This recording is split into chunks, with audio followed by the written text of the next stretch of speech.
الله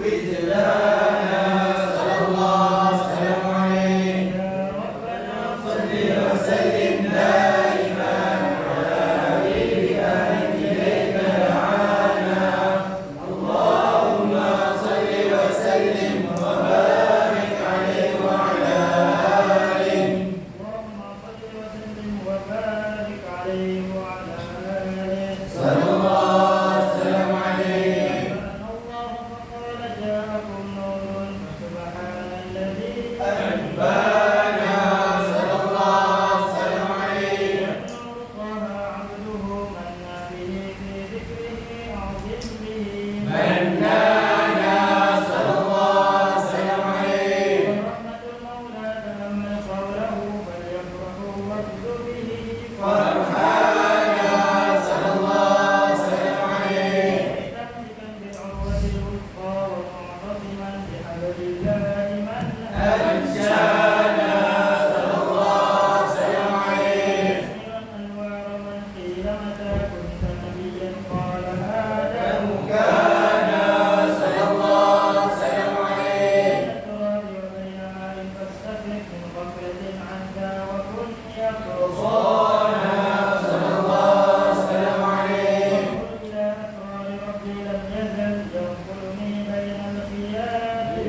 أعوذ بالله من الشيطان الرجيم بسم الله الرحمن الرحيم الحمد لله رب العالمين والصلاة والسلام على أشرف الأنبياء والمرسلين وعلى آله وصحبه أجمعين. Alhamdulillah kita dapat berkumpul pada hari ini. Kita panjatkan syukur pada hari ini bagi meraihkan Maulidur Rasul Nabi Muhammad sallallahu alaihi wasallam.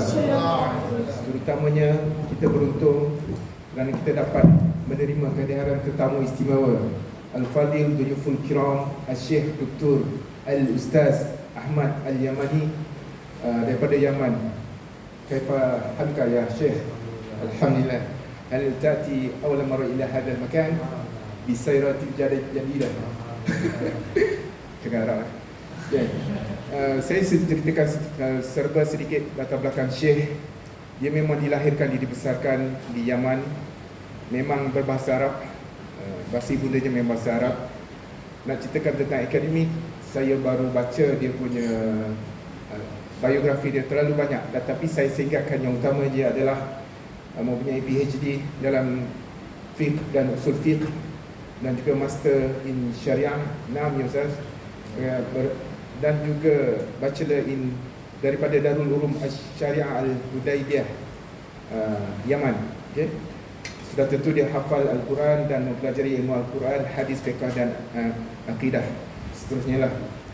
Saya tak nak membuang masa, saya terus menjemput falyatafaddal Al-Syekh Dr. Ustaz Ahmad Al-Yamani Al-Kiram.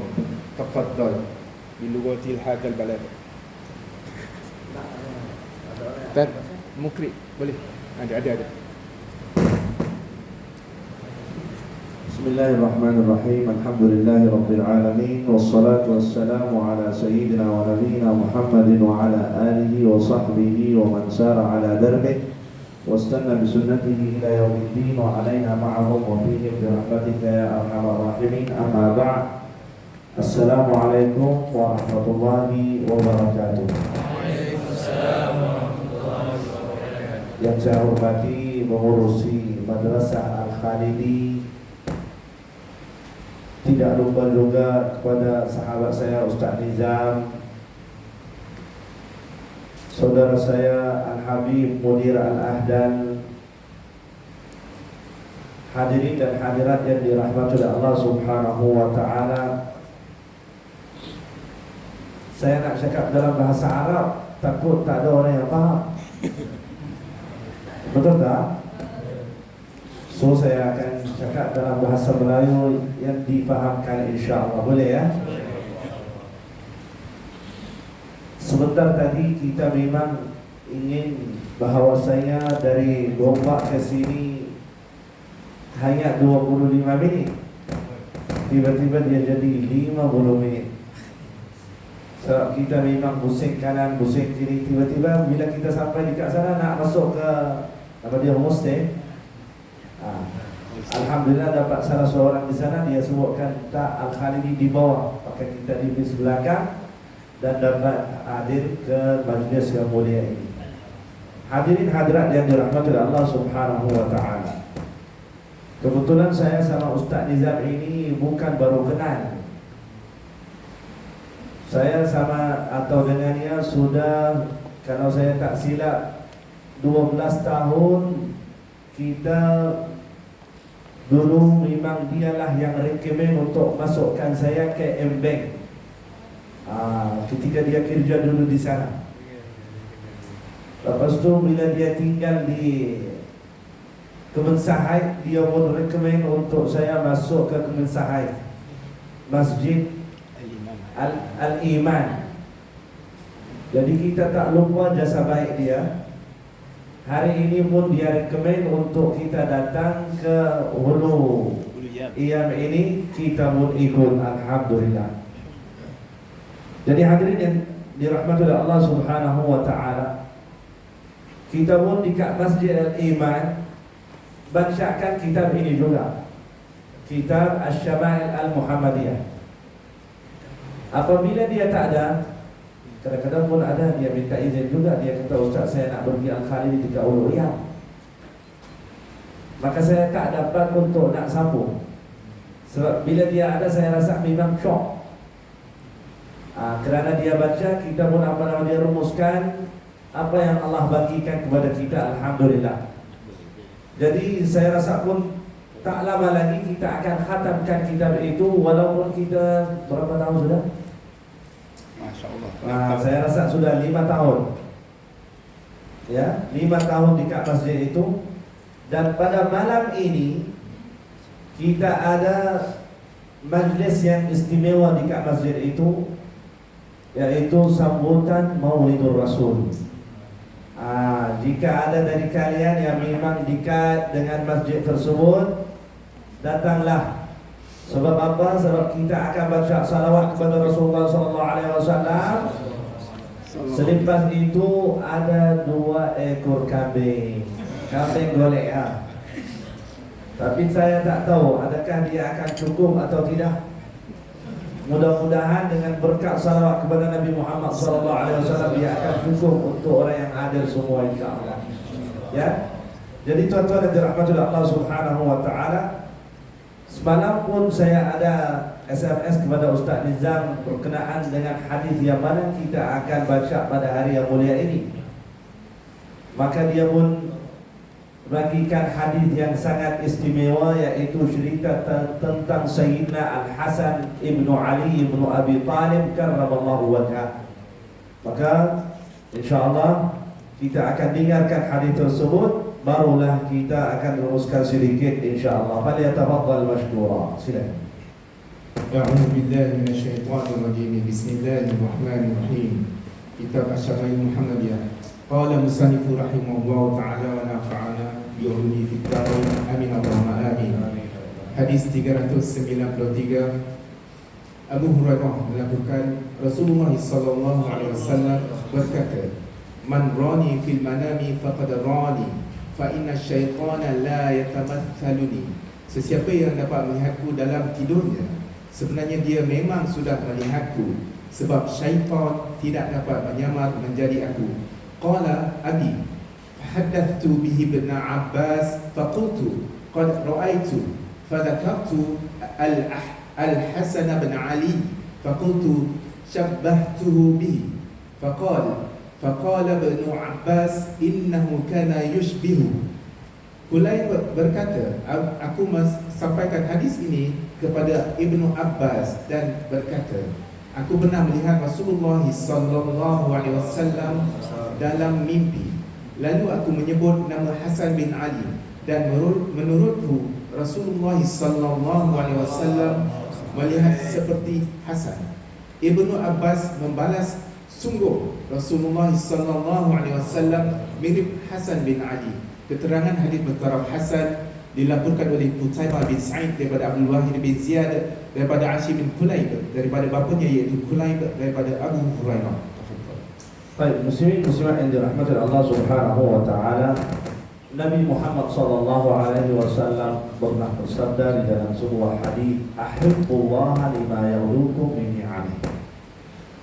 Cintailah Allah Subhanahu wa taala kerana Dialah yang kurniakan kepada kita nikmat. Di antara nikmat yang Allah kurniakan kepada kita, yaitu bila kita dapat pada hari yang mulia ini datang ke tempat yang mulia ini untuk mendengarkan hadis Rasulullah sallallahu alaihi wasallam, itu salah satu nikmat. Kita pun sebentar tadi pun dengarkan dari anak-anak tahfiz ini bacaan salawat kepada baginda sallallahu alaihi wa ala alihi wasallam, maka itu pun salah satu nikmat. Bila kita berkumpul seumpama ini, ada malaikat yang akan jadi berkeliling kita dan bersama kita, dan dialah yang laporkan salawat yang kita bacakan sebentar tadi kepada Nabi Muhammad sallallahu alaihi wasallam yang berada di kota Madinah. Ahibbullah lima yaghdukum min ni'amih wa ahibbuni li hubbillah.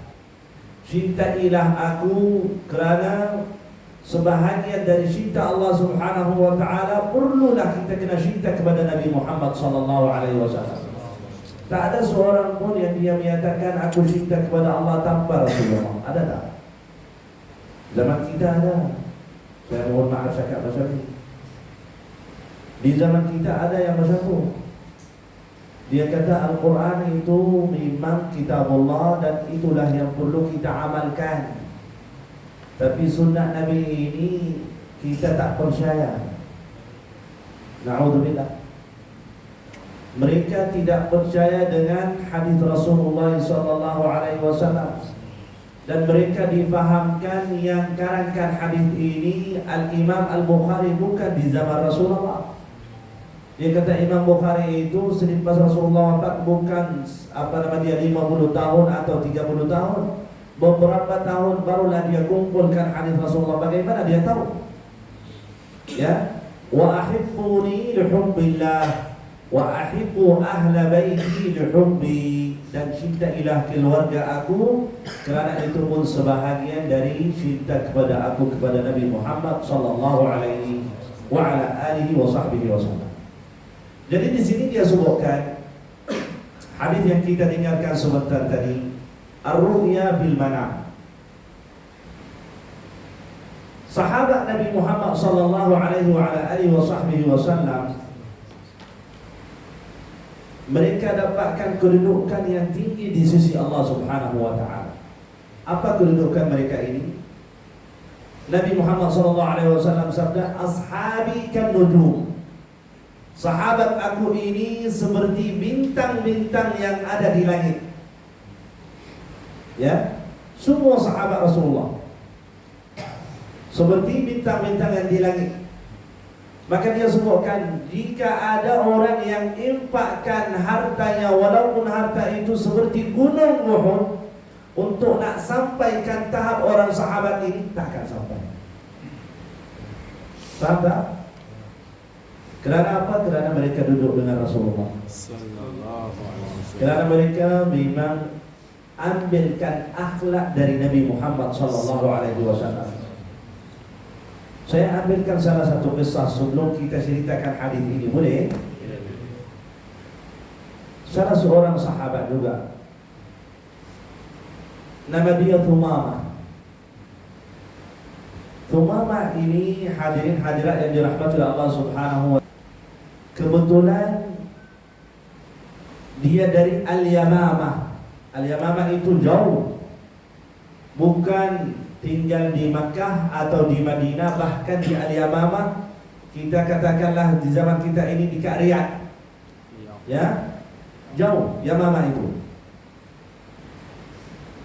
Tapi Thumamah ini dia telah buatkan jinayah terhadap sahabat Nabi Muhammad sallallahu alaihi wasallam. Dan orang yang terkenal pada zaman itu. Sebab apa? Sebab dia orang kaya. Yang kedua, dialah yang ekspor gandum kepada menghuni Makkah dan Madinah. Sebab hasil, sumber hasil di Yamamah itu memang terlalu banyak. Ya, seperti Malaysia, kita panggilkan Malaysia ini, dia ekspor kepada negara-negara yang lain apa? Minyak sawit.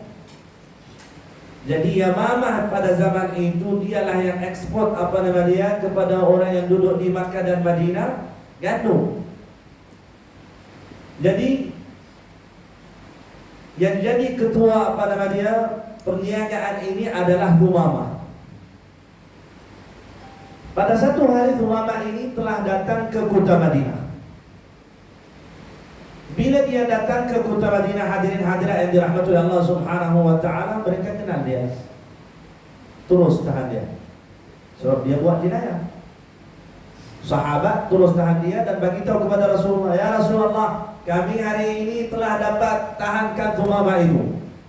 Apa yang Rasulullah sebut? Walaupun dia belum jadi muslim lagi, belum mengucapkan dua kalimat syahadat, asyhadu an la ilaha illallah wa asyhadu anna Muhammadar Rasulullah. Maka Rasulullah sallallahu alaihi wasallam suruhkan kepada sahabat untuk ikatkan Thumamah di masjid, bukan di penjara. Kenapa di masjid? Apa hikmah Rasulullah sallallahu alaihi wasallam suruhkan sahabatnya untuk ikatkan Thumamah di masjid? Untuk dia tengokkan bagaimana akhlak Nabi kita Nabi Muhammad sallallahu alaihi wasallam dan bagaimana sahabat Rasulullah beradab dengan Nabi Muhammad sallallahu alaihi wasallam. Bagaimana mereka jalan belakang Rasulullah. bagaimana mereka duduk dengan Nabi Muhammad sallallahu alaihi wasallam, bagaimana mereka makan dengan Nabi Muhammad sallallahu alaihi wasallam, bagaimana mereka salat belakang Nabi Muhammad sallallahu alaihi wasallam. Dalam 3 hari saja terus dia dapatkan keistimewaan yang sangat besar sekali. 3 hari kesan itu terus dia masuk dalam hatinya. Tuan-tuan, pada hari yang pertama ketika Rasulullah SAW datang untuk salat, maka dia nampakkan Thumamah itu diikat. Rasulullah datang jumpa sama dia dan tawarkan kepadanya agama Islam. Wahai Thumamah, halla dakhalta bil Islam, bolehkah masuk dalam agama kami, agama Islam? Apa yang dia jawab? Demi Allah wahai Muhammad, aku tak akan masuk dalam agama Islam ini. Jika engkau nak bunuhkan aku, memang aku telah buatkan jinayah dahulu. Maknanya berhak untuk bunuhkan aku balik. Faham tak? Jika nak bebaskan aku tanpa bayaran, aku tak akan lupa jasa baikmu wahai Muhammad. Jika nak bebaskan aku dengan bayaran, maknanya orang kata denda dan sebagainya, aku mampu bayar apa saja yang Muhammad katakan. Mampu maknanya harta banyak. Dia mampu untuk bayar itu semua. Rasulullah tinggalkan dia masuk untuk sembahyang. Hari yang kedua tuan-tuan, bila Rasulullah datang untuk salat, dia pun tawarkan kepada dia agama Islam. Dia pun jawab jawaban yang sama. Hari yang ketiga Rasulullah SAW datang dan tawarkan kepada Thumamah ini masuk dalam agama Islam, maka dia jawab jawaban yang sama. Hari yang keempat apa yang terjadi? Rasulullah SAW suruhkan sahabat untuk bebaskan Thumamah. Tak ada buatkan apa nama dia denda terhadap dia, tidak buatkan hukuman yang besar terhadap dia. Kenapa Nabi Muhammad telah tinggalkan dia macam ni? Takut nanti dia akan datang balik dan dia buatkan apa nama dia hal yang lebih besar dari dulu. Ya? Tapi Rasulullah sudah tahu bahawasanya Thumamah ini tak akan pergi ke mana-mana. Thumamah ini iman sudah masuk dalam hatinya. Thumamah ini Islam sudah masuk di dalam hatinya. Thumamah ini hanya dia nak lepaskan dari apa nama dia ikatan itu, dia hanya nak pergi untuk mandi. Kemudian dia batah balik. Batah balik untuk siapa? Batah balik untuk jumpa sama baginda sallallahu alaihi wasallam dan dia sebutkan asyhadu an la ilaha illallah wa asyhadu anna Muhammadar Rasulullah. Tanpa paksaan, tak ada orang yang paksakan dia untuk masuk dalam agama Islam. Ada dari sahabat yang dia tanyakan kepada Thumamah, kenapa wahai Thumamah ketika Rasulullah tawarkan kepada engkau untuk masuk dalam agama Islam tak nak? Apa yang dia jawab? Jika aku masuk dalam agama Islam ketika mereka ikatkan aku, ada yang menyatakan Thumamah ini masuk dalam agama Islam untuk nak bebaskan diri. Tetapi bila Nabi Muhammad itu telah tinggalkan aku masuk tanpa paksaan. Jadi tuan-tuan yang dirahmati Allah Subhanahu wa taala, pada waktu itu dia menyatakan kepada Rasulullah, demi Allah wahai Nabi Muhammad, sebelum aku masuk dalam agama Islam, wajah yang aku paling benci sekali adalah wajahmu wahai Rasulullah. Tetapi setelah aku masuk dalam agama Islam, wajah yang aku paling cintai adalah wajahmu ya Rasulullah. Demi Allah wahai Nabi Muhammad, agama yang aku paling benci dulu adalah agama Islam. Tetapi setelah aku masuk dalam agama Islam, agama yang aku paling cintai adalah agama Islam. Demi Allah wahai Nabi Muhammad, negeri yang aku paling benci dulu adalah negeri Madinah. Tetapi sekarang negeri yang aku paling cintai adalah negeri Madinah. Jadi hadirin hadirat yang dirahmati oleh Allah Subhanahu wa taala, inilah sahabat Nabi Muhammad sallallahu alaihi wa ala alihi wasallam.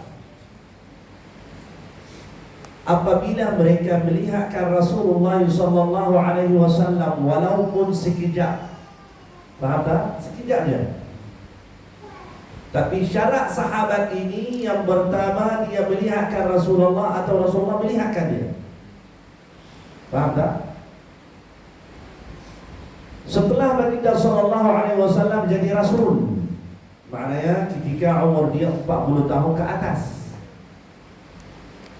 So kalau ada orang yang dia jumpa sama Rasulullah sallallahu alaihi wasallam ketika umur dia 35 tahun, 39 tahun, dan dia tak masuk dalam agama Islam, tak jumpa sama Rasulullah lagi, tak nama dia sahabat. Sahabat itu juga orang yang jumpa sama Rasulullah SAW di bumi, bukan di langit. Paham tak? Di bumi, bukan di langit. Kerana Nabi SAW pernah dia naik ke langit yang ketujuh dan dia sampai ke Sidratul Muntaha. Ya, ke Sidratul Muntaha itu jumpa sama Allah Subhanahu wa taala. Jumpa sama Sayyidina Musa, jumpa sama Sayyidina Isa, jumpa sama Sayyidina Ibrahim, sama Nabi Adam alaihissalam, semua dekat langit. Adakah boleh kita panggilkan mereka itu adalah sahabat Rasulullah? Tidak.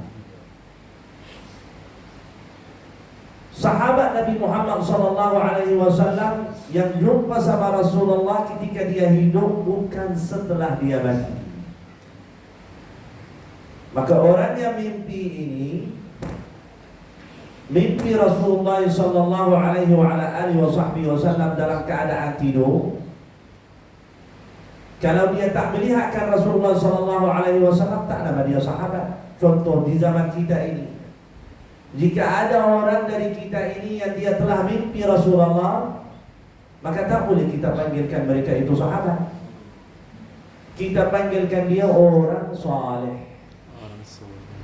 Kita panggilkan dia orang yang ada rasa cinta kepada Rasulullah sallallahu alaihi wasallam.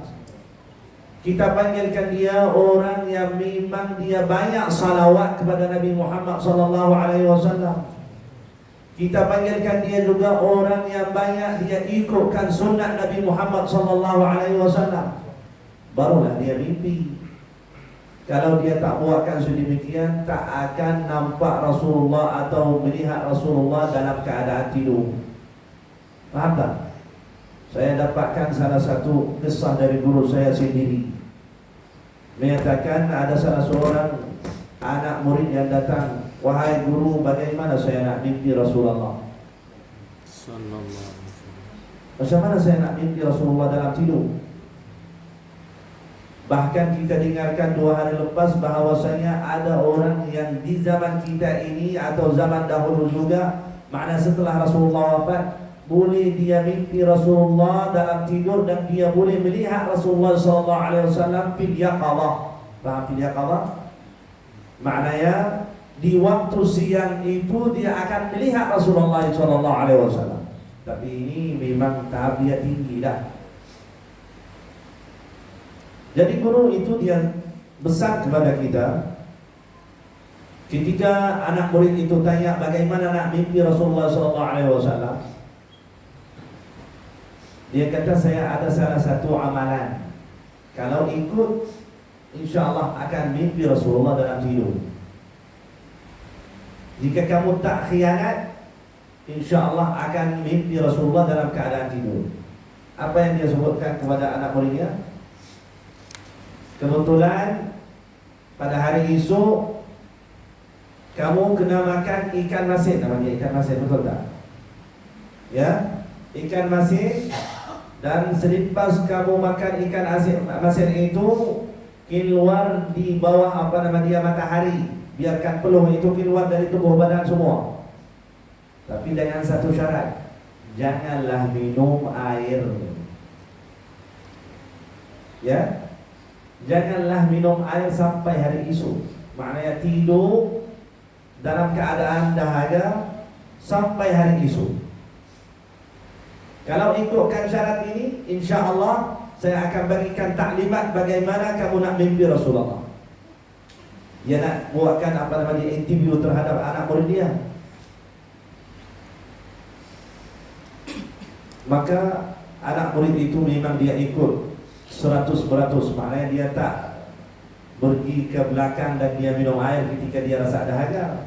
Bayangkan ikan masin keluar sampai pulau itu keluar dari badan kita ini, tiba-tiba kita tidur memang dalam keadaan dahaga. Apa yang kita akan mimpi dalam tidur?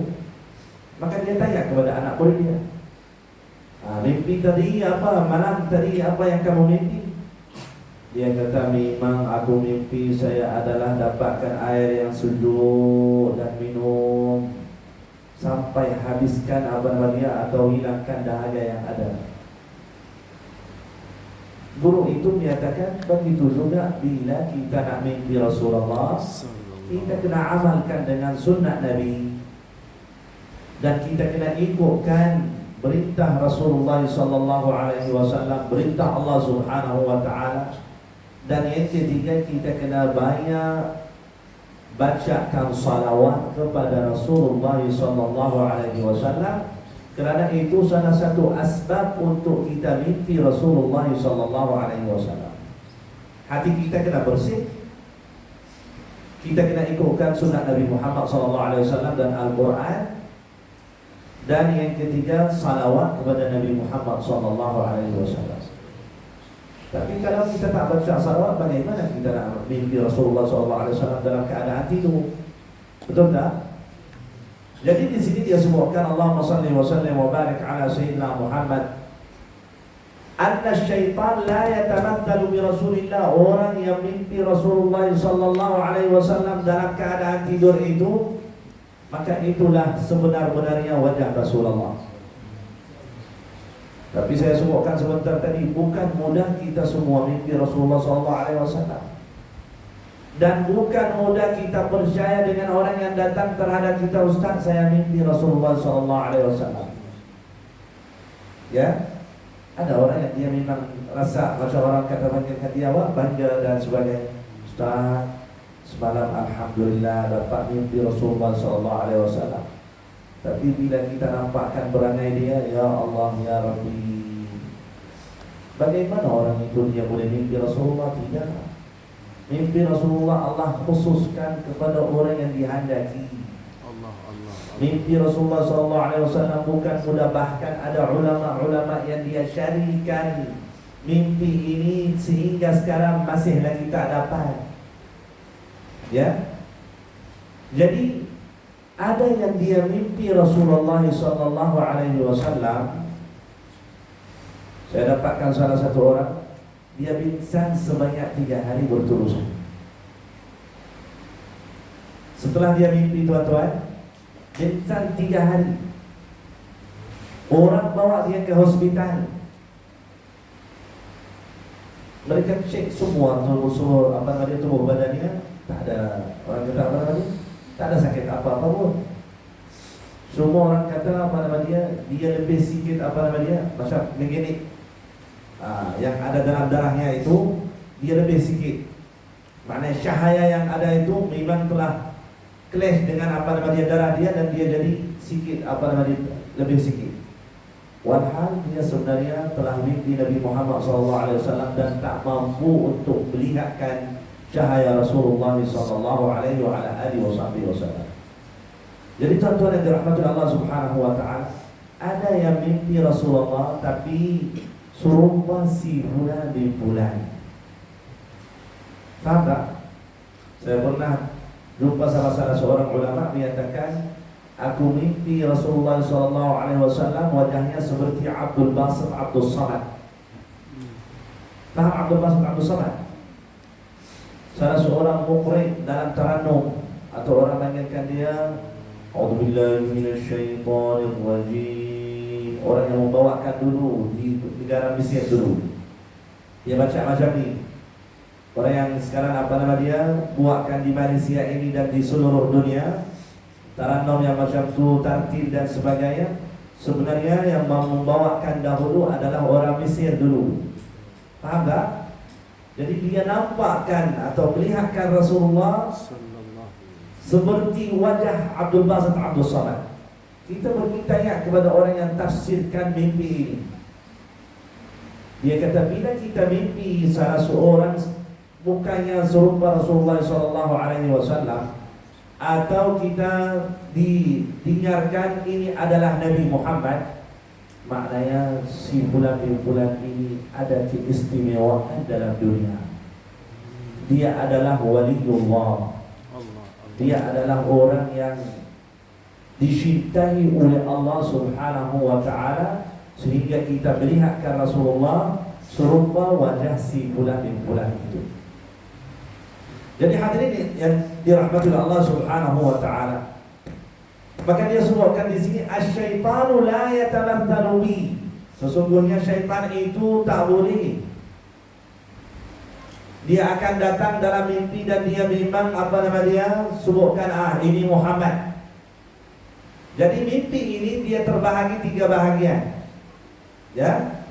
Mimpi ini ada yang menyatakan dia terbahagi 3 bahagian. Kadang-kadang kita mimpi pada waktu malam itu kerana kita sebelum tidur memang ingatkan sesuatu benda itu. Betul tak? Kemana esok nak buat, ini memang sudah buatkan susah terhadap saya. Keninglah. Mesti di waktu malam pun dia akan mimpi orang yang sama. Faham tak? Mimpi yang kedua ini dia datang memang badihi. Apa maksud badihi? Hanya dari Allah Subhanahu wa ta'ala, bukan mainan syaitan. Apabila kita melihatkan orang saleh, apabila kita mimpi orang yang baik, apabila kita mimpi kepada Nabi Muhammad sallallahu alaihi wasallam. Tapi dengan syarat yang saya sebutkan sebentar tadi. Mimpi yang ketiga, Allahumma salli wa sallim wa barik ala sayyidina Muhammad.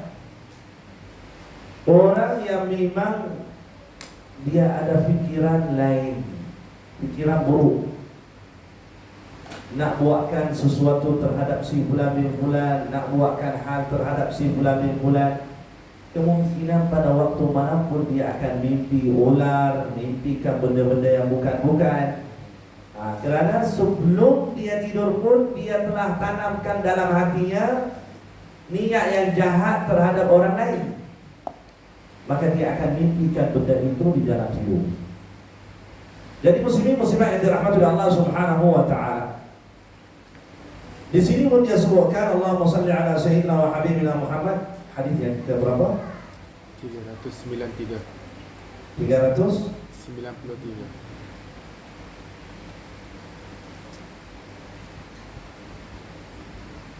Muka surat 478.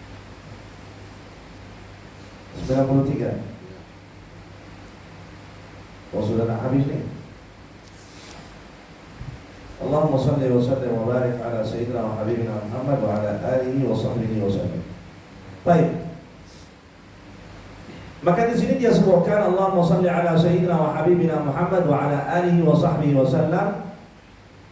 Man ra'ani fil manam faqad ra'ani fa inna asy-syaitan la yatamathalu bi. Qala abi fa haddathtu bihi Ibnu Abbas fa qala ra'aituhu fa dzakartu al-Hasan. Bila orang itu telah mimpi Rasulullah SAW, maka mereka ini telah pergi menampaikan mimpi itu kepada Sayyidina Ibnu Abbas. Baik, saya ambilkan sedikit tentang Ibnu Abbas ini. Abdullah Ibnu Abbas, salah seorang sahabat Nabi Muhammad SAW yang didapatkan gelaran kan turjuman Al-Quran, orang yang mentafsirkan Al-Quranul Karim. Sehingga kini masih lagi tafsir Ibnu Abbas masih lagi ada sehingga sekarang. Kerana dia dapatkan doa dari Nabi Muhammad SAW, Allahumma faqihhu fid din wa 'allimhu at-ta'wil. Ya Allah, faqihhu fid din. Ajarkanlah dia sebutkan di sini apa nama dia? Kefahaman agama. Ajarkanlah dia agama ini. Maknanya dalam segi fikah dan sebagainya. Jadikanlah dia orang yang pandai, ulama yang hebat di dalam bidang agama ini. Wa'allimhu ta'wil, ya Allah ajarkanlah dia ilmu ta'wil, maknanya tafsir Al-Quranul Karim. Jadi berapa dia riwayatkan hadis kepada baginda sallallahu alaihi wasallam? Ada yang menyatakan 1600 hadis. Bukan sedikit. 1600 hadis dia riwayatkan hadis kepada Nabi Muhammad sallallahu alaihi wa ala alihi wasallam. Jadi Abdullah bin Abbas ini pada satu hari ayahnya telah hantarkan dia kepada baginda sallallahu alaihi wasallam, pergilah jumpa sama Nabi Muhammad, mintalah kepada dia sesuatu, maknanya ada hajat, pergilah minta sama Rasulullah. Tuan-tuan, Abdullah bin Abbas ini bila dia datang ke rumah Rasulullah sallallahu alaihi wasallam, kadang-kadang pun dia masuk tanpa izin. Faham tak? Sebab dia ada salah seorang dari istri Rasulullah sallallahu alaihi wasallam, orang panggilkan dia adik kepada ibunya. Faham tak? Bila Rasulullah duduk di rumah itu, dia akan pergi ke sana dan dia memang ibu atau orang panggilkan dia apa? Makmur, Makcik. ha? Makcik. Ipar. Mak ipar, dalam bahasa Melayu apa? Kakak ipar. Bukan mak mertua. Mak angkat, macam mak angkat. Okey? Jadi pada satu hari Sayyidina Abdullah bin Abbas datang. Dia duduk belakang Nabi Muhammad sallallahu alaihi wasallam. Rasulullah tak perasan. Faham tak? Selepas Rasulullah sallallahu alaihi wasallam habiskan berjumpaan sama Sayyidina Jibril, dia tanya kepada Sayyidina Abdullah bin Abbas, adakah kamu melihat sebentar tadi ada salah seorang yang dia memang berdialog dengan aku atau bercakap dengan aku? Dia katanya, ya Rasulullah, Allah. aku lihatkan sebentuk seperti orang yang dia bercakap dengan engkau, wahai Nabi Muhammad SAW. Maknanya dia nampak Jibril. Maka apa yang dia jawab, tuan-tuan? Sesiapa yang dia melihatkan Jibril ini selain dari Nabi, pasti dia akan buta. Faham tak? Maka Sayyidina Abdullah bin Abbas pun sebelum dia mati juga, dia buta juga. Faham? Abdullah bin Abbas sebelum dia meninggal, sebelum dia mati, memang dia pun telah tak ada lihat, kerana dia telah melihatkan Jibril dahulu. Sebab Nabi Muhammad SAW sabda, kalau orang selain dari Nabi yang telah melihatkan Jibril ini, pasti dia akan buta. Ya. Jadi tuan-tuan yang dirahmati Allah Subhanahu wa taala, kenapa mereka datang kepada Sayyidina Abdullah bin Abbas dan cerita tentang mimpi Nabi Muhammad dalam keadaan tidur?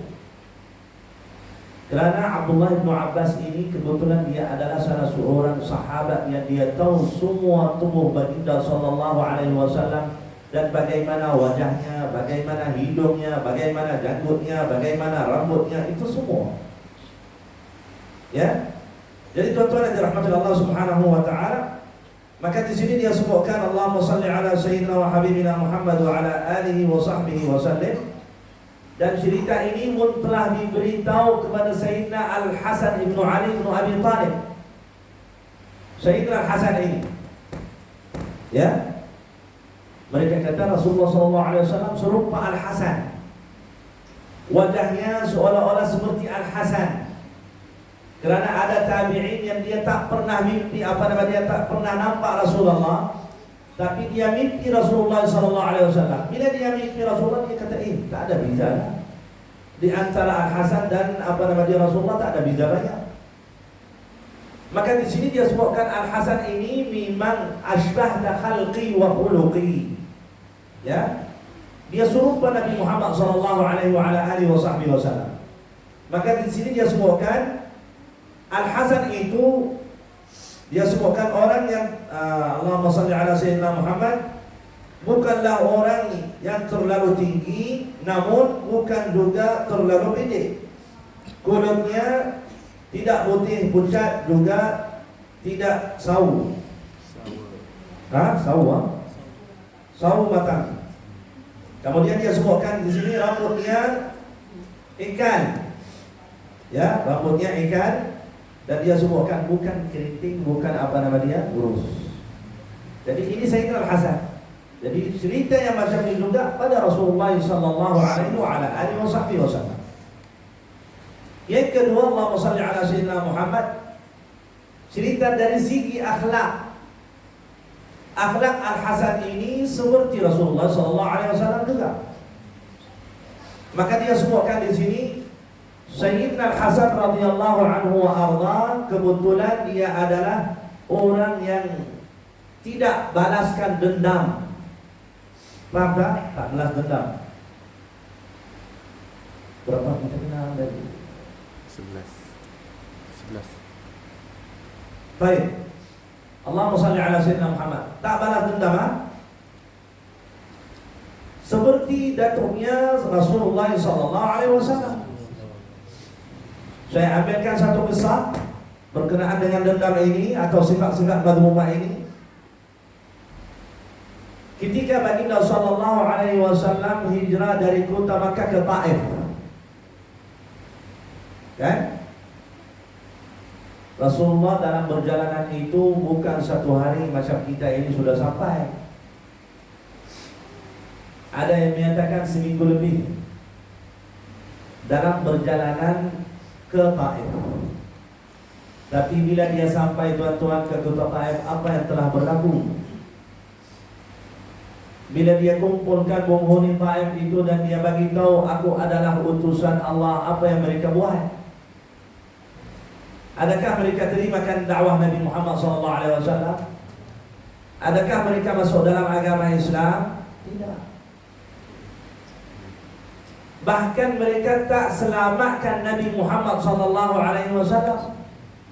Ambilkan batu itu dan dia memang balik batu kepada Rasulullah SAW, sehingga darah itu keluar dari tapak kaki Nabi Muhammad SAW.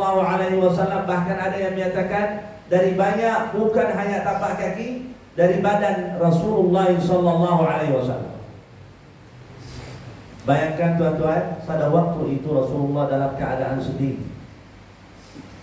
Rasulullah SAW memang nak bantuan dari Allah Subhanahu Wa Taala, minta pertolongan dari Allah Subhanahu Wa Taala. Maka dia keluar dari tempat tersebut dan dia memang bacakan doa. Saya sentiasa bila syarahkan atau ceritakan tentang sejarah ini atau kisah ini, saya minta sama kalian kalau boleh doa Nabi Muhammad SAW ketika dia berada di kota Taif, janganlah kita tinggal. Khususnya bila kita menghadapikan salah satu masalah atau salah satu ujian. Doa itu doa panjang. Doa itu Nabi Muhammad SAW ketika dia baca, memang dia baca dengan sedih. Tapi di antara doa itu baginda SAW sabda, "Illam yakun bika ghadabun alayya fala ubali." Ya Allah, aku bukan takut kepada manusia, aku takut kemurkaanmu ya Allah. Itu yang saya takut. Sebab mereka tak masuk dalam agama Islam, aku risau ada kemurkaan dari Engkau wahai Allah Subhanahu Wa Taala. Jadi pada satu hari Siti Aisyah radhiyallahu anha nampak Rasulullah sallallahu alaihi wasallam, orang kata apa nama dia? Pada hari itu memang hati dia tenang dan bolehlah tanya. Karena ya, kita bila ada guru ini bukan selalu kita kena pergi tanya dia. Kita kena tengokkan apa nama dia, waktu yang sesuai, waktu yang dia relax, waktu yang memang hati dia tenang dan sebagainya, pergilah berbuat sama dia, tak ada masalah. Tapi jika dia memang sibuk, atau dia memang ada hal, atau dia memang ada kerja, atau dia memang ada kelas dan sebagainya, janganlah soal apa nama dia tanyakan soal-soal yang pilih-pilih. Jadi Siti Aisyah ini telah pilihkan waktu yang sesuai untuk tanya kepada Rasulullah ketika dia nampakkan Rasulullah dalam keadaan tenang. Wahai Nabi Muhammad, wahai Rasulullah, wahai suamiku, saya nak tanya salah satu soalan. Sebenarnya soalan itu sudah lama ada. Hari yang paling susah bagimu, wahai Muhammad, yang mana satu? Siti Aisyah ini Rasulullah akan jawab ketika kita berang pada perburangan Badar. Tetapi tiba-tiba baginda sallallahu alaihi wasallam jawab, bila aku berada di kota Taif. Bila aku berada di kota Taif. Kenapa wahai Rasulullah? Kerana pada waktu itu tidak ada orang yang menolongkan aku, hanya aku seorang saja. Kenapa? Kerana pada waktu itu orang yang masuk dalam agama Islam hanya satu orang, Adas, yang kumpulnya masih lagi ada sehingga sekarang. Kalau pergi ke kota Taif, ada yang pergi ke kota Taif tak? Ada kan? Salahlah kalau Mutawwif itu tak bawakan kalian ke tempat Adas itu dan dia ceritakan tentang Adas. Adas ini dulu dia beragama lain, tetapi bila dia dengarkan Bismillah dan dia sebutkan Asyhadu an la ilaha illallah, ini macam agama kita ni. Kemudian dia terus masuk dalam agama Nabi Muhammad SAW. Cerita dia panjanglah. Jadi Nabi Muhammad SAW pada waktu itu pun dia sedih. Dia bacakan doa, darah keluar dari tubuh badannya. Pada waktu yang sama Allah telah hantarkan bantuan atau orang kata pertolongan kepada Nabi Muhammad SAW. Apa pertolongan itu? Malaikat gunung datang kepada Nabi Muhammad SAW. Wahai Muhammad, nak pertolongan dari kami untuk nak hapuskan penduduk Taif ini semua, kami akan buat. Tutupkan dua gunung ini atas mereka, semua akan mati. Saya mohon maaf cakap macam ni. Jika zaman kita ini ada orang yang dia jadi musuh, selalu dia kacau. Tiba-tiba kita dapatkan kedudukan yang macam ni, atau orang kata pangkat yang macam ni, ya, apa yang kita akan jawab? Bila ada tentera ke atau orang yang dia kata, macam mana nak buat terhadap orang ni, buatlah apa saja, saya kasih duit insyaAllah. Betul tak? Kita akan sebut buat. Nanti saya akan belajar sikit ya. Dulu memang dia tak bagi saya hidup dengan tenang. Sekarang kita kena balas dendam balik. Tapi Nabi Muhammad macam mana dia sebut? Adakah dia sebutkan macam tu? Tidak. Nabi Muhammad fikiran dia adalah jauh, pandangan dia jauh sekali. Walaupun kalau dia sebutkan pada waktu itu tutupkan dua gunung atas mereka, semua akan mati. Tapi Rasulullah harap akan ada dari mereka dan keturunan mereka yang mengucapkan Asyhadu an la ilaha illallah wa asyhadu anna Muhammadar Rasulullah. Jadi Al-Hasan dia pun ikutkan akhlak Nabi Muhammad SAW. Bila ada orang yang nak buatkan terhadap Sayyidina Al-Hasan ini sesuatu yang tidak baik, dia tak dendam. Sebab itu bukan sifat Nabi Muhammad SAW, bukan akhlak Rasulullah. Dalam Al-Quran Al-Karim Allah Subhanahu wa ta'ala utuskan kepada kita Nabi Muhammad SAW, wa yuzakkihim wa yu'allimuhumul kitaba wal hikmah. Diutuskan Nabi Muhammad SAW untuk tazkiyah. Apa maksud tazkiyah? Jauhkan dari sifat-sifat mazmumah seperti hasad, dengki, dendam dan sebagainya. Jadi Sayyidina Al-Hasan pun ikut akhlak Nabi Muhammad SAW. Bukankah Sayyidina Al-Hasan ini dia telah tinggalkan kedudukan, orang panggilkan dia apa namanya, kedudukan, betul tak? So, dia jadi khalifah setelah ayahnya. Tapi dia tinggalkan khalifah itu selepas apa namanya beberapa bulan. Untuk siapa? Untuk Muawiyah ibnu Abi Sufyan. Aku tak mau. Jika akan ada tumpah darah tentang aku sendiri, Aku tak mau kerajaan yang macam ni. Bagilah kepada Muawiyah ibn Abi Sufyan. Jadi hadirin hadirat yang dirahmati Allah Subhanahu wa taala, sedikit lagi kita akan ceritakan tentang Sayyidina Al-Hasan ini. Baginda sallallahu alaihi wa ala alihi wa sahbihi wasallam sabda, Al-Hasan wal Husain sayyida syababi ahli jannah. Hasan dan Husain ini pemuda orang syurga. Ya, sayyida syabab ahli jannah. Pada satu hari baginda sallallahu alaihi wasallam berada di mimbar untuk menyampaikan khutbah. Faham tak? Bila dia menyampaikan khutbah, dia nampakkan Hasan dan Husain itu masuk.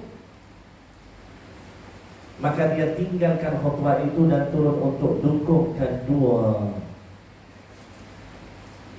Kadang-kadang pun Rasulullah SAW ketika dia sembahyang, mereka datang terberanjak belakang Nabi Muhammad SAW. Rasulullah tak bangkit dari sujud.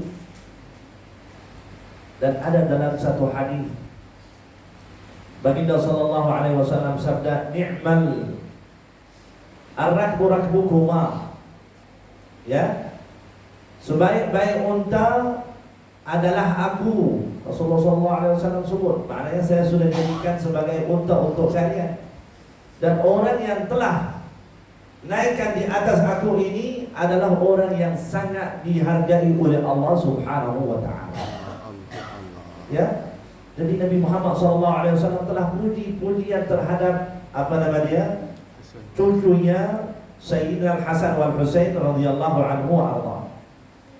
Dalam sebuah hadis juga dia sebutkan Sayyidina Al-Hasan ini radhiyallahu anhu telah lahir pada 3 Hijriyah. Oh, maknanya selepas Rasulullah SAW telah dakwah di kota Makkah itu 13 tahun dan hijrah ke kota Madinah sudah 3 tahun, barulah Hasan ini lahir. Faham tak?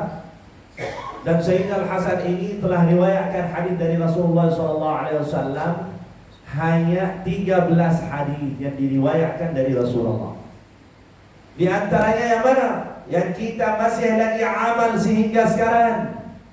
Allahumma hdina fi man hadait wa afina fi man afait wa tawallana fi man tawallait. Ini diriwayatkan oleh Sayyidina Al-Hasan bin Ali bin Abi Talib karramallahu wajhah. Doa apa namanya? Doa qunut. Yang kita buatkan qunut itu setiap pagi waktu salat subuh. Itu sebenarnya yang diriwayatkan hadis ini oleh Sayyidina Al-Hasan ibnu Ali ibnu Abi Talib karramallahu wajhah. Dan baginda sallallahu alaihi wa ala alihi wa sahbihi wasallam telah sembelihkan 2 ekor kambing sebagai akikah untuk Sayyidina Al-Hasan, 2 ekor kambing untuk Al-Husain. Ya, sebab dia cintakan kepada mereka. Dan sini dia sebutkan Allahumma salli ala sayyidina wa habibina Muhammad wa ala alihi wa sahbihi wa sallim. Al-Imam Al-Dhahabi menyatakan, kana Al-Imam Al-Hasan ibn Ali sayyida. Sesungguhnya Al-Imam Hasan ini dia adalah sayyid. Sayyid itu apa maksud dia? Sayyid itu penghulu. Sayyid itu maknanya bila kita menghadapikan contoh orang yang duduk di sekitar orang kata ulul iyam ini, pastilah dia akan ada ketua kampung. Ketua kampung ini bila kita pergi tanyakan dia atau kita memang menghadapikan satu masalah, dialah yang menyelesaikan masalah itu. Itulah nama dia Sayyid. Maknanya sahabat dulu, tabi'in dahulu ketika mereka jumpa sama Hasan ini dan ceritakan tentang keduniaan ini, pasti Sayyidina Al-Hasan ini dia akan tunaikan hajat mereka. Jadi di sini dia sebutkan sayyidan wasiman. Wasim itu maknanya handsome, seperti Rasulullah SAW. Aqilan, bijak. Kemudian dia sebutkan jawadan, dia adalah darmawan, seperti Rasulullah SAW. Bukankah kita bacakan dalam hadis apabila datang 10 yang terakhir dari bulan Ramadan, baginda sallallahu alaihi wasallam dia akan jadi lagi dermawan dari 10 yang pertama dan 10 yang yang bertinggahan. Jadi ini pun Sayyidina Al-Hasan dia ambilkan akhlak itu dari Nabi Muhammad sallallahu alaihi wa ala alihi wa sahbihi wasallam. Sayyidina Ali bin Abi Thalib. Ini cerita yang kita baca tadi apa? Macam negatif sikit lah. Sayyidina Ali bin Abi Thalib telah pesan kepada sahabat dan orang kata apa nama dia? Orang yang hidup pada zamannya. Apa yang dia sebut? La tuzawwijul Hasan bin Ali fa innahu mitlaq. Janganlah kawinkan anak aku Hasan ini kerana sesungguhnya dia memang suka kawin dan cerai. Faham tak? Faham? Dia bukan kawin satu, bukan kawin empat. Jadi apa yang dia jawab? Sahabat ada yang dia jawabkan macam ni. Wallahi law khataba ilaina kulla yawmin la zawwajnahu minna man syaa ibtigha'an fi sihri Rasulillah sallallahu alaihi wasallam. Demi Allah wahai Ali, jika dia setiap hari nak kawin satu orang, kita pun sediakan untuk Hasan ini.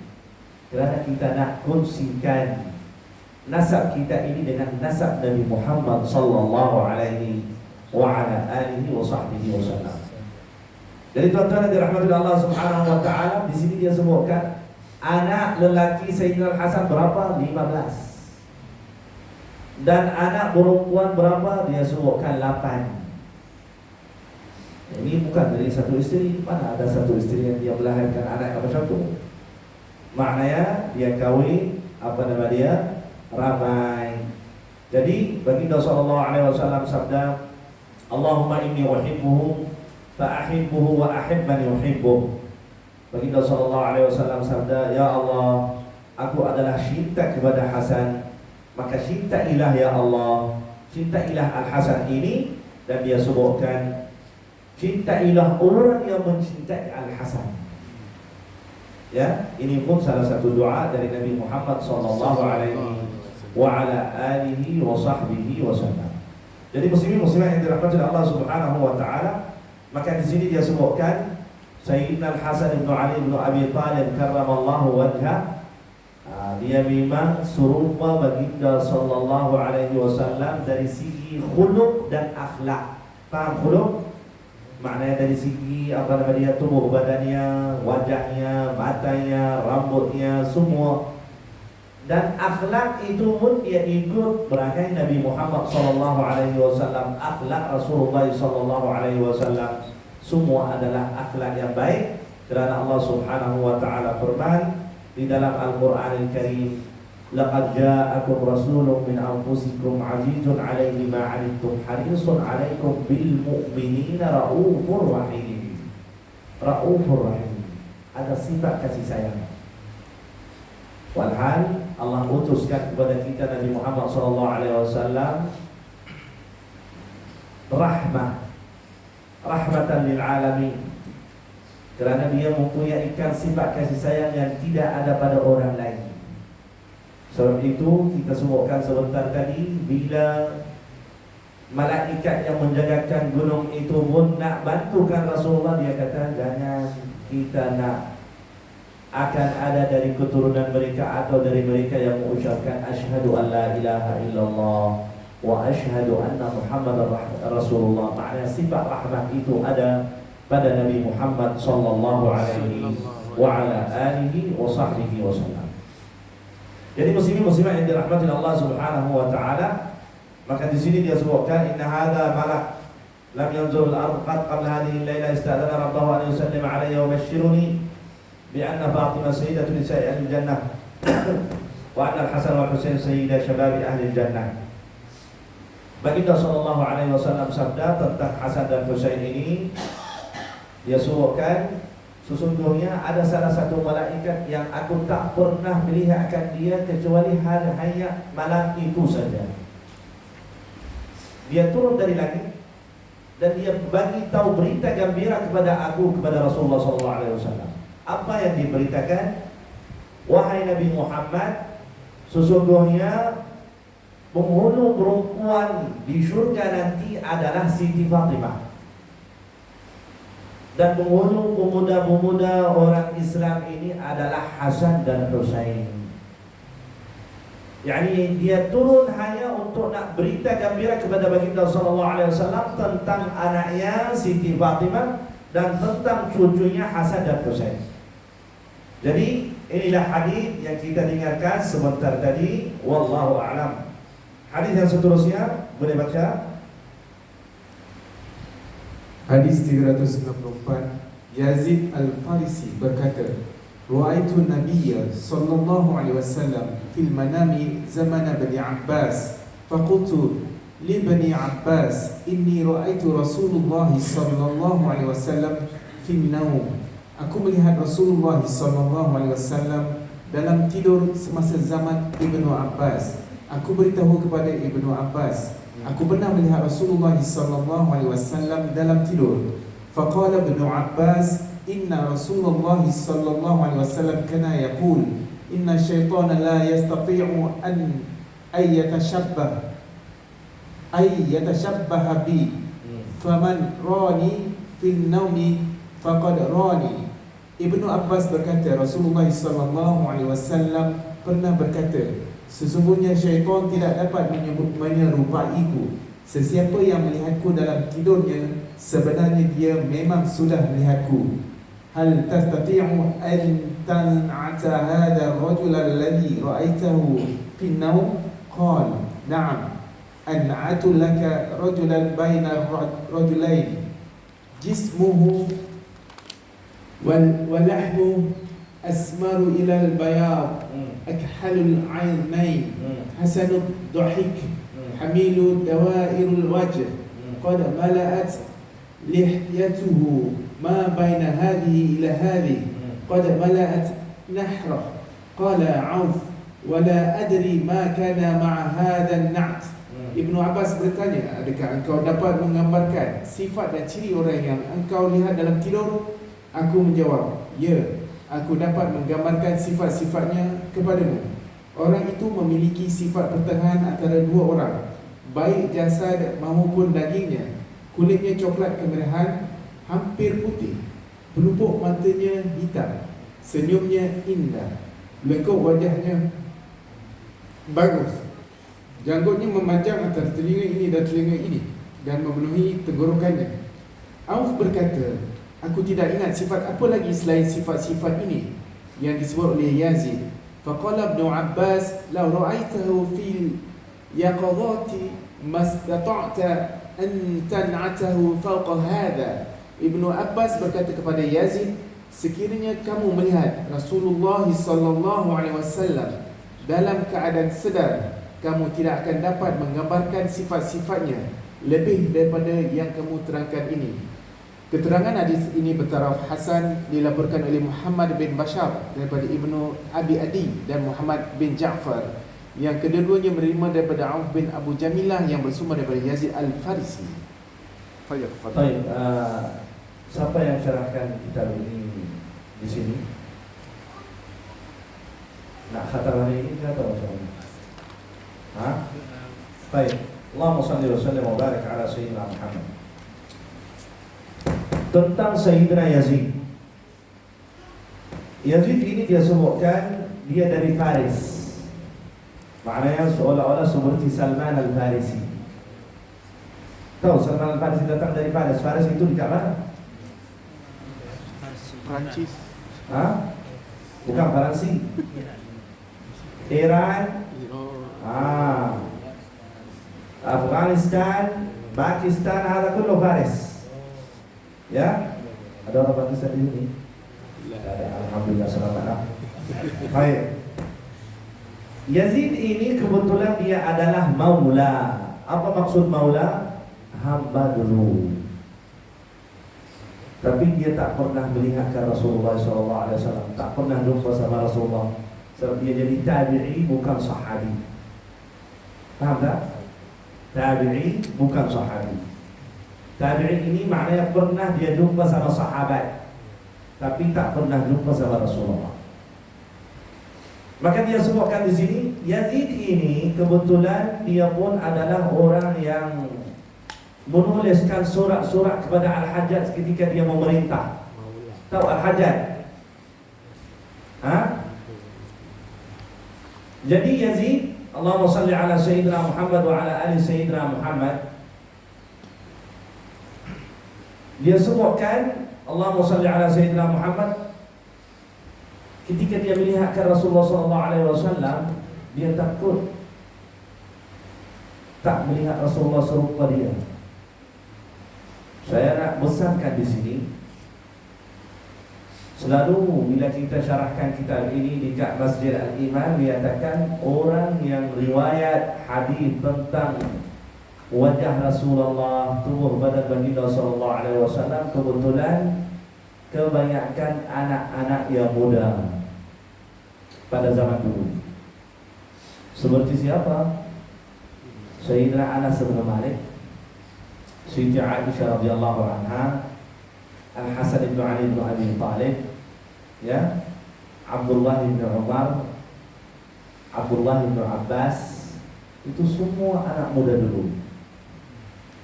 Kenapa mereka memang cerita tentang wajah Rasulullah SAW? Kerana mereka sanggup untuk melihatkan Rasulullah SAW, dan tidak ada orang kata apa nama dia kehebatan yang ada pada orang lain, sebab dia anak muda. Adab tidak seperti Sayyidina Abu Bakar Siddiq radhiyallahu anhu. Rasulullah, bila Sayyidina Abu Bakar Siddiq pandang kepada dia, tak lama mesti dia kena alihkan pandangan dia. Tak mampu dia nak pandang kepada Rasulullah. Faham tak?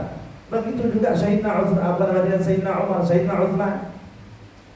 Tapi anak-anak yang muda ini boleh dia syari, sehingga mereka pun sanggup syari berapa uban yang ada di janggut Rasulullah SAW. Bukan mudah. Golongan yang kedua, orang yang baru masuk dalam agama Islam. So dia tak tahu akhlak Rasulullah SAW lagi. Ya, kehebatan yang ada pada Rasulullah SAW, mereka pun apa nama dia tidak menghargai. Jadi mereka ini yang menceritakan tentang apa nama dia sifat Nabi Muhammad SAW al-khuluqiyah. Paham khuluqiyah? Maknanya tubuh badannya. Jadi di sini dia sebutkan Allahumma salli ala sayyidina wa habibina Muhammad. Saya akan ambilkan apa nama dia kesimpulan dari hadis ini. Anna ru'yatul Nabi sallallahu alaihi wasallam haqqan idza tabaqat sifatuhul ma'rufah. Sesungguhnya bila kita melihatkan Nabi Muhammad sallallahu alaihi wasallam dalam keadaan tidur, maka itulah Rasulullah sallallahu alaihi wa ala alihi wasallam. Dan orang yang mimpi Rasulullah dalam keadaan tidur, beruntunglah. Dan tolonglah janganlah cerita kepada orang lain. Boleh cerita, bukan tak boleh, tapi kepada orang yang memang bila kita cerita kepadanya, dia akan percaya dengan kita, satu. Yang kedua, dia akan bagikan nasihat balik. Faham? Oh, kalau kau telah mimpi Rasulullah SAW, tolonglah istiqamah untuk melaksanakan amalan yang kamu lakukan ini. Bersihkanlah hati dari sifat-sifat mazmumah. Janganlah berkiluahkan perasaan ini kepada orang lain, kerana ini akan jadi fitnah yang besar nanti. Ramai orang yang tak akan percaya dengan engkau nanti. Bila kita pergi cerita kepada orang yang dia akan bagikan nasihat balik, itu boleh. Tapi kita pergi cerita dengan orang awam, aku melihatkan Rasulullah SAW, apa faedahnya? Tak ada faedah. Cuma kita akan dapatkan faedah apa? Mereka akan mengumpatkan kita. Tengok, dia kata mimpi Rasulullah. Mana boleh dia mimpi Rasulullah orang yang macam ni? Faham tak? Jadi dia sebutkan inilah kesimpulan yang pertama. Fadlu ilmu Ibnu Abbas.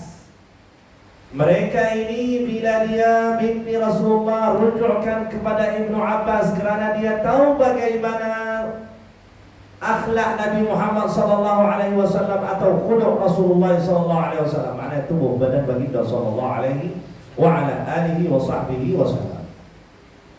Kemudian dia sebutkan yang ketiga, at-taharri wa tathabbut bi umuril ghaib.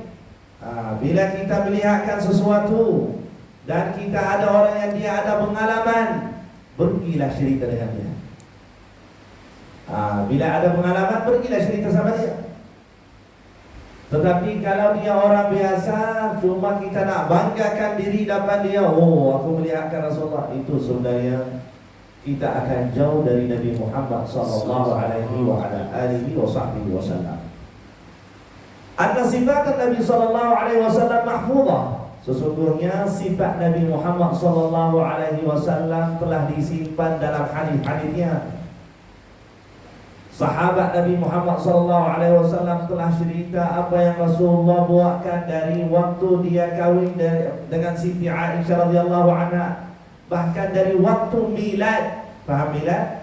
Waktu kelahiran baginda sallallahu alaihi wasallam sehingga dia mati, bagaimana akhlak Nabi Muhammad sallallahu alaihi wa ala alihi wa sahbihi wasallam.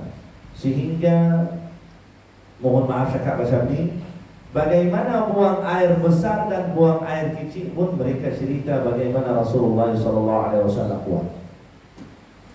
Bagaimana dia mandi janabah, mereka pun laporkan dalam hadis. Siti Aisyah pun ada laporkan dalam hadis tentang Nabi Muhammad SAW wa ala alihi wa sahbihi wasallam. Anna man ahabba Nabi SAW wa ra'ahu fil manam hiya basyaratu khair. Sesungguhnya orang yang dia mimpi Rasulullah SAW dalam keadaan tidur, itu adalah berita gembira bahwasanya Allah dan Rasulnya telah cinta kepada si fulan bin fulan. Paham? Saya sebutkan sebentar tadi, bukan mudah kita mimpi Rasulullah, tetapi bila kita dapat mimpi, maknanya Allah cinta kepada kita. Inilah yang saya dapat sampaikan pada hari yang mulia ini. Wallahu subhanahu wa ta'ala a'lam. Wa sallallahu wa sallam wa baraka ala sayyidina wa nabiyina Muhammad wa ala alihi wa sahbihi wa sallim. Walhamdulillahi rabbil alamin.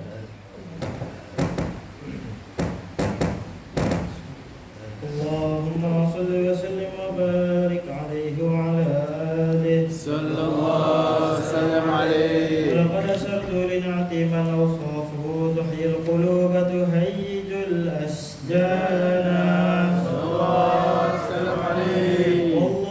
Wallahu qad athna alaihi fama yusawi al-qawlu minna aw yakunu thanana sallallahu sallam alaihi. Lakinna hubban fi as-sarai qad da'a li madhi safwati rabbana wa hadana sallallahu sallam alaihi. Wa idh imtazajna bil mawaddati hahuna narfa'u aydi faqrina wa rajana sallallahu alaihi.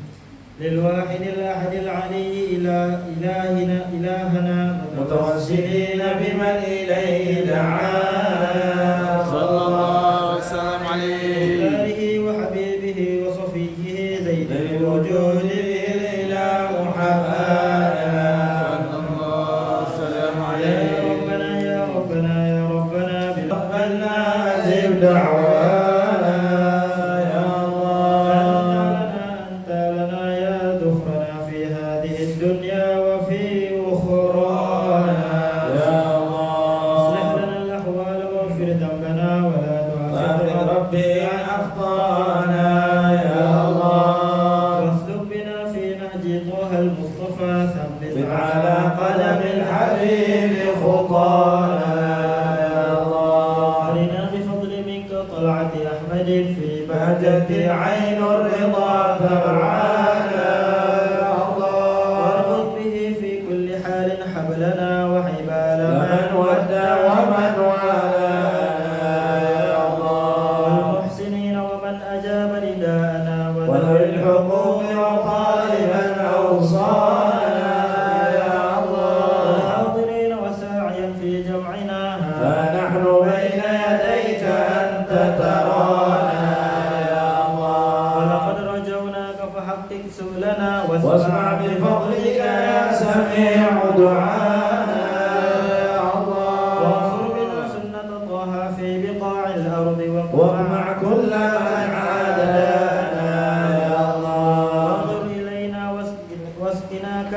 مرضانا واشف وعافي عادنا مرضانا يا الله.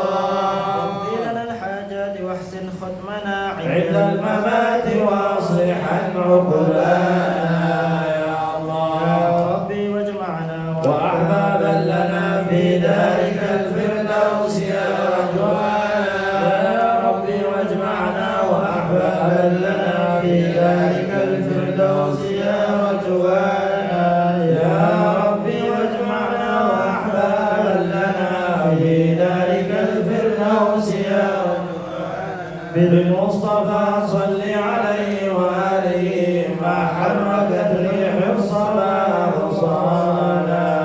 سبحان ربك رب العزة عما يصفون وسلام على المرسلين والحمد لله رب العالمين. إن الله وملائكته يصلون على النبي يا أيها الذين آمنوا صلوا عليه وسلموا تسليما. اللهم صل وسلم على سيدنا محمد في الأولين وصل وسلم على سيدنا محمد في الآخرين وصل وسلم على سيدنا محمد في النبيين وصل وسلم على سيدنا محمد في المرسلين وصل وسلم على سيدنا محمد في الملائكة الأعلى إلى يوم الدين وصل وسلم على سيدنا محمد وعلى آله وصحبه أجمعين.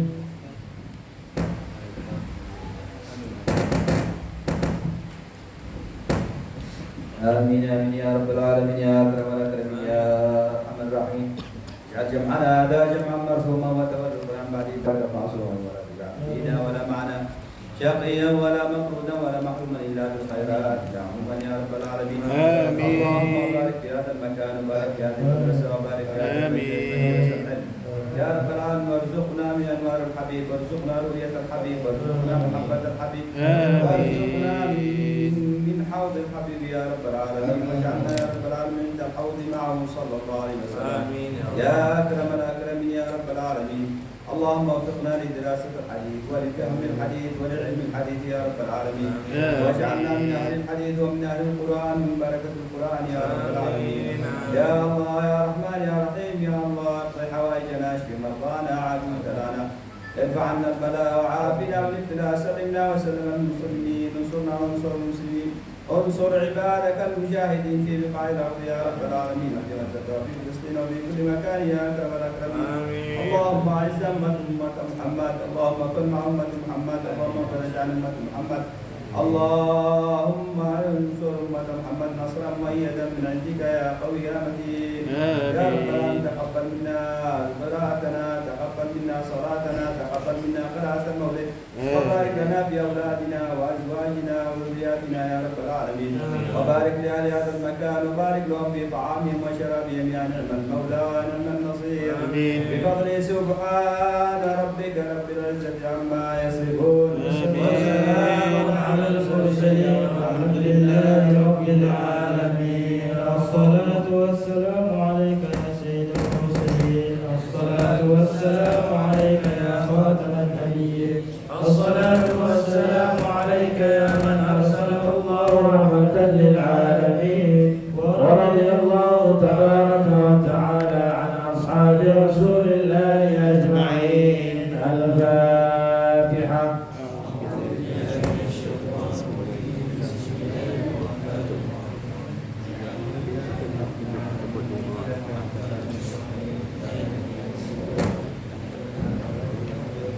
تقبل الله منكم.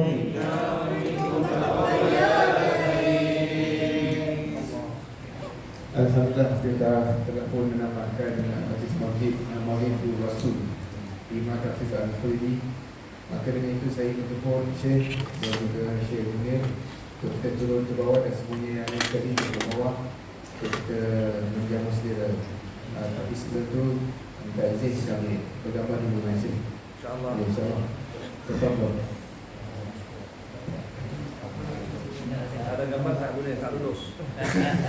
Tak ada gambar boleh dulu. Ada tapi dulu. Ada tapi belajar dulu.